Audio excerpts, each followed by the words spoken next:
I moved to Oak Ridge Hills for one reason: peace. After 12 years on the Mounted Patrol Division of Metro PD, I'd had enough of sirens, street protests, and sleepless nights in riot gear. I wanted space, quiet, a patch of land where my two partners, Night and Valor, both full-blooded Frisians, could graze under open skies. Rather than pacing in a city stable, the house I found was perfect. A corner lot, slightly tucked away from the main drag, with a detached garage I converted into a proper stable. The soil was firm. The zoning allowed for large animals under specific provisions. And most importantly, my department approved it. Everything was above board, official, legal. What I didn't know, what no one warned me about, was Karen DeGrasse. She introduced herself on the third morning, arriving like a summer storm, uninvited, loud, and impossible to ignore. I was outside, adjusting the fencing when she marched up the drive, a tight bun on her head and a floral clipboard clutched like a weapon. "Excuse me," she barked, without so much as a greeting. "Are those horses I hear?" I straightened slowly. "Yes, ma'am, they're mine, Night and Valor." Her eyes narrowed, scanning over the fence like she was looking for a code violation with binocular vision. "Horses are not allowed in Oak Ridge Hills," she snapped.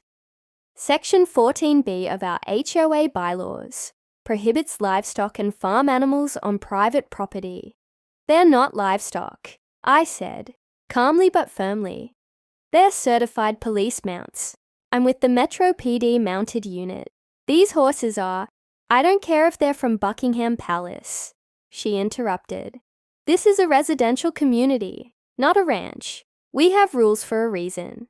I took a long breath, resisting the urge to correct her posture and tone the way I would with a rookie officer. "I've got full documentation from the city.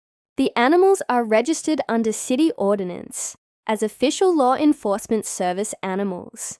The HOA rules don't override that." She squinted, like the sun had just offended her. "We'll see about that." Karen turned and stomped down the driveway, already tapping something into her phone. Night snorted softly from the paddock, watching her retreat with what felt like mutual distaste. That night, a formal notice of non-compliance appeared in my mailbox, typed in Comic Sans, and triple highlighted.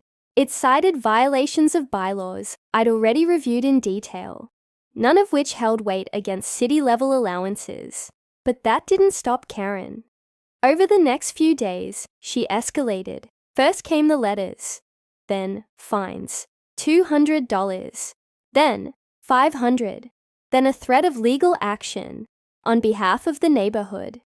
I replied with quiet professionalism each time, attaching legal copies of my permits and the city's policy on law enforcement animals housed at private residences.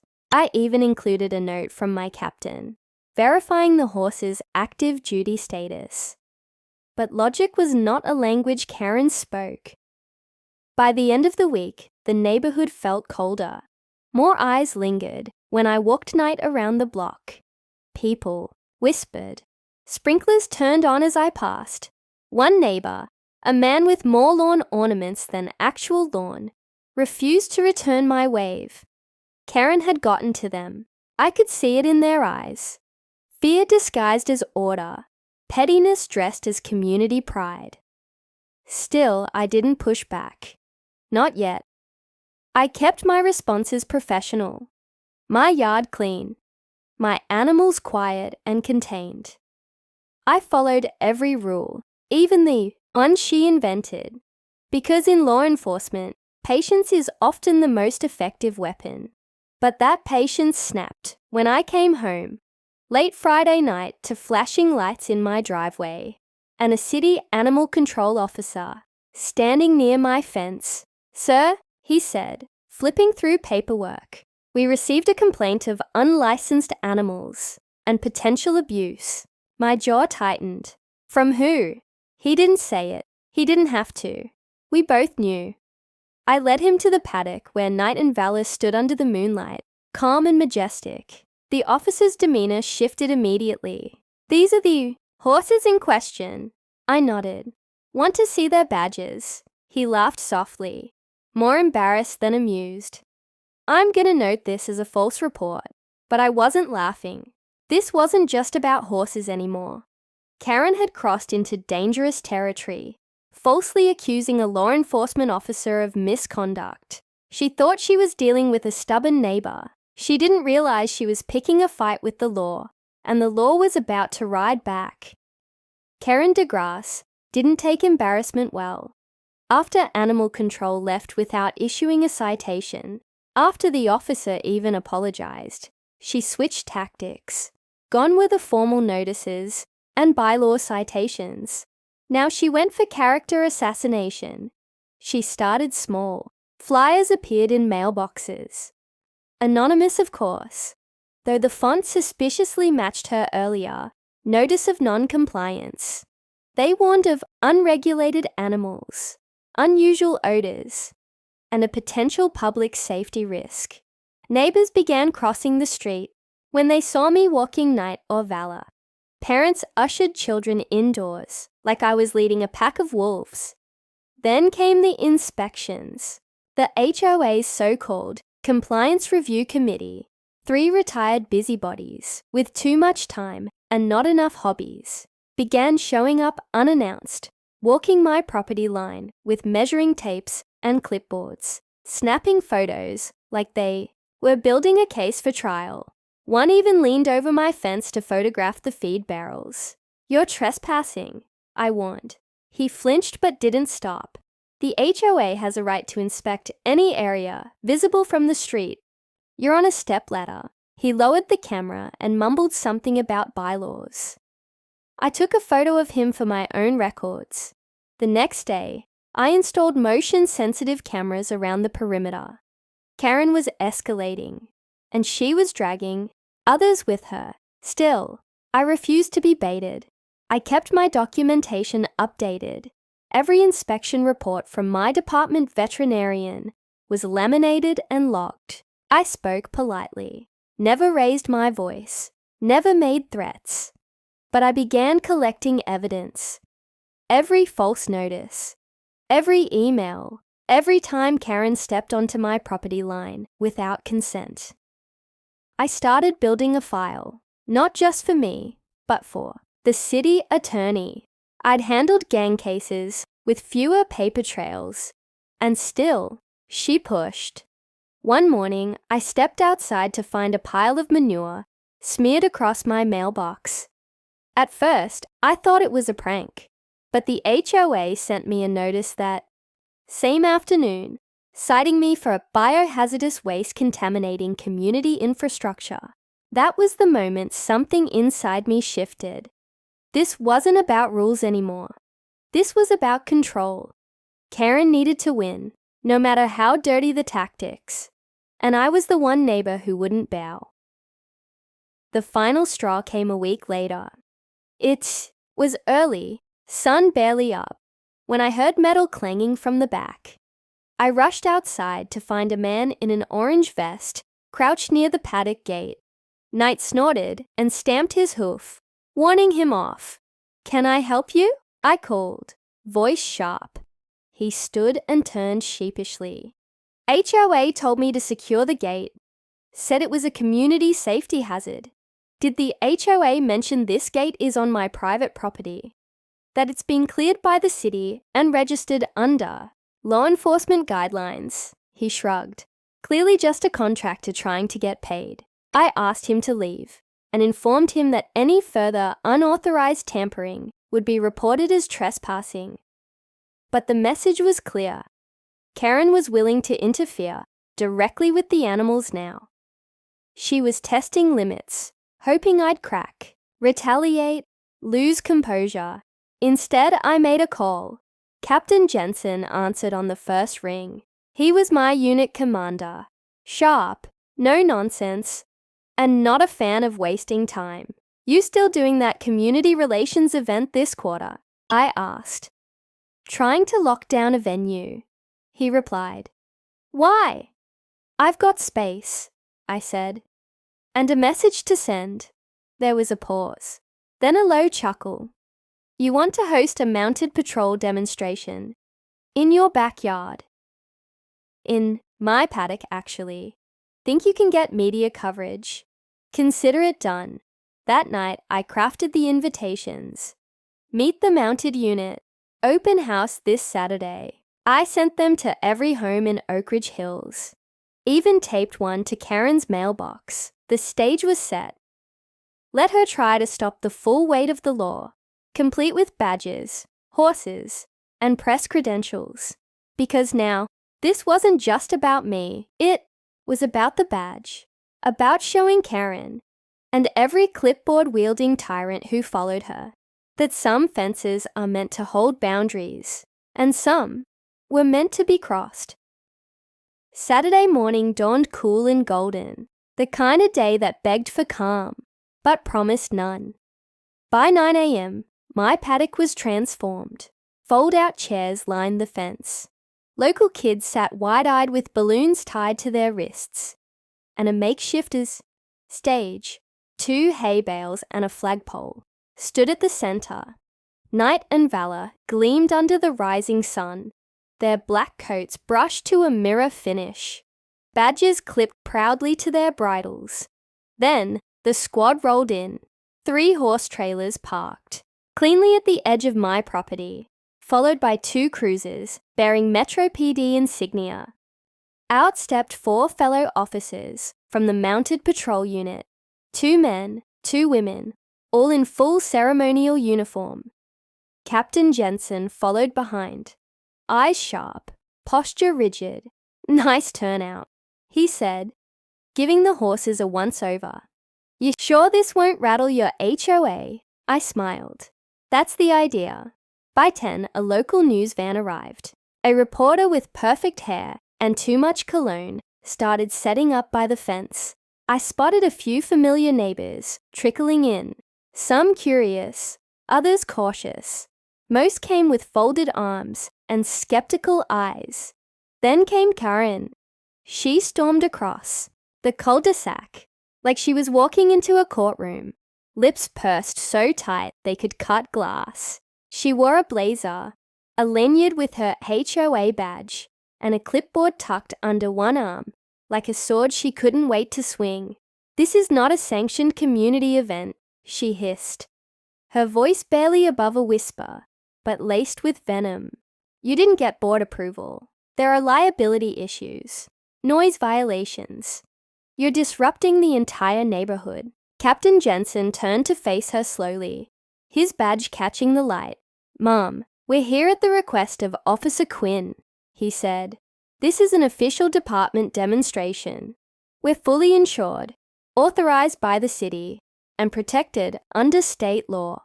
Karen blinked, clearly unprepared for that level of authority. You're police? Jensen gestured toward Knight and Valor. And so are they. For the first time since I'd moved in, Karen said nothing. Instead, she pivoted sharply and disappeared into her house. The event began. Kids were hoisted into saddles, taught how to give commands, how to brush a mane. Officers explained the purpose of mounted units. Crowd control, community outreach, patrols in areas vehicles couldn't reach. One officer gave a presentation on the care and training of police horses. The reporter interviewed Captain Jensen and asked to film a ride-along demonstration. I nodded my approval.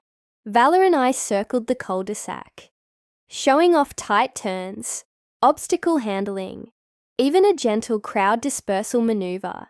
The neighbors clapped, cautiously at first, then with real enthusiasm. A few people who'd previously glared at me from their windows actually asked questions. One man, the same neighbor who had refused to wave a week earlier, leaned in and said, "Didn't know they were part of the force. That's impressive." I nodded, silent but satisfied.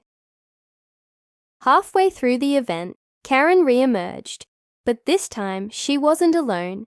She brought 2 men with her, one wearing a sport coat and carrying a leather folio, the other holding a camera and muttering legal jargon. HOA lawyer and hired compliance officer. She stood behind them like a general ordering tanks onto a battlefield. The lawyer approached Jensen and me with forced politeness. Gentlemen, while we respect your service, the HOA reserves the right to review and regulate community activities. We have authority here. Jensen didn't blink. And we have state jurisdiction. The city has granted legal exemption for these animals and their handler. This is not subject to HOA oversight. I suggest you take a seat and enjoy the show. The lawyer stammered, clearly caught between wanting to argue and knowing better. Karen didn't give up. She pulled out her phone and began filming, narrating dramatically. Unapproved event, loud animals, officer intimidation. That's when Valor, perfectly timed as if reading my thoughts, let out a majestic neigh and stomped once, loud and proud. The children laughed, clapping again. Karen's voice caught. She lowered the phone. Jensen leaned over and said softly, just for her to hear, sometimes the biggest power move is restraint. The open house continued for another hour, ending with a group photo. Officers, horses, kids, neighbors, even the reporter. Everyone except Karen. She stood alone by her mailbox, a shrinking shadow in a community, finally realizing she didn't speak for them. As people trickled back home, I began unstrapping Valor's tack. Jensen stepped beside me. Think she got the message? I looked up toward her house. The blinds were drawn. Oh, she got it, I said. But she won't stop. Jensen nodded. Then neither will we, because this wasn't the end. It was only the warning shot. The next week brought silence. No complaint slips. No fake notices. No HOA goons with clipboards peeking through my fence. Karen's house, usually a hub of surveillance and interference, looked abandoned. The blinds never opened. Her porch light stayed off. The beast had gone into hibernation. But I wasn't fooled. Silence wasn't surrender. It was strategy. Karen didn't accept defeat. She simply recalibrated. The shift came on a Tuesday morning, when I received an envelope with official HOA letterhead. Certified mail. No return address. Notice of non-compliance. Unauthorized commercial use of private property. I read it twice. She was accusing me of turning my home into a commercial venue, based on the community outreach event. The document alleged zoning violations, misuse of residential land, and requested I cease all mounted patrol-related operations immediately or face daily fines of $500. I set the letter down gently, like it might ignite. She wasn't just escalating, she was trying to kill my career. That evening, I contacted the city zoning department, who assured me no violations had occurred. The mounted unit's presence was legally protected, and my land was registered under both private and law enforcement use. Still, they requested a formal complaint to investigate the HOA's abuse of power. I had more than enough evidence, but I wasn't stopping there. While I prepared the formal complaint, I submitted a request to the HOA for access to meeting minutes and voting records, as permitted by state law. I wanted to know how Karen got her grip so deep on the board. What I found was damning. Karen had been manipulating quorum rules, blocking candidates from running against her, and approving budgets without proper review. Several board members had resigned over the past 2 years, citing hostile leadership. One called her a tyrant in pearls. Armed with documents, videos, and testimony from neighbors who had finally had enough, I scheduled a meeting with my precinct's legal liaison. She helped me draft 2 key filings: a cease and desist against the HOA for targeted harassment and illegal fines, backed by city zoning statements and department testimony; a petition to force a special election for new HOA board leadership. All I needed was 25% of the neighborhood signatures. I walked door to door. I didn't argue. I didn't preach. I showed the paperwork, played the videos of Karen trespassing, shared copies of bogus fines.